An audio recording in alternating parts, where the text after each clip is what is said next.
First डेच्या second पार्टमध्ये आम्ही विजिट केली जगातली सर्वात उंच बिल्डिंग बुर्ज खलिफा। ही बिल्डिंग दिवसात जितकी सुंदर दिसते त्याहूनही सुंदर ही रात्री दिसून येते।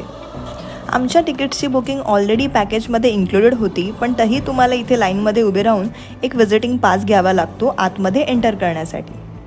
त्यानंतर पुढे तिकीट हातात घेऊन आम्ही निघालो लिफ्टच्या लाईनमध्ये उभे राहण्यासाठी। त्यानंतर पुढे जाताना टुरिस्टसाठी बनवलेलं बुर्ज खलिफाचं स्ट्रक्चरल रिप्रेझेंटेशन दिसून येईल, जिथे 2004 पासून 2010 पर्यंत बिल्डिंगचं स्ट्रक्चर कसं होतं याबद्दल माहिती मिळते।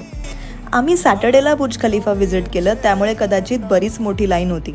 लाईनमध्ये खूप वेळ उभं राहिल्यानंतर फायनली आम्ही पोचलो लिफ्टजवळ, आणि लिफ्ट ज्या स्पीडमध्ये वर जात होती हे बघून आम्ही सगळे शॉक झालो। लिफ्टमध्ये बसून फायनली आम्ही पोहोचलो बुर्ज खलिफाच्या टॉप फ्लोअरवर, आणि बुर्ज खलिफाच्या टॉप फ्लोअरवरून संपूर्ण दुबई खूपच सुंदर दिसून येत होती। रात्रीच्या वेळी दुबईची चमक काही वेगळीच दिसून येत होती, आणि खरंच हा आमचा one of the best experience होता।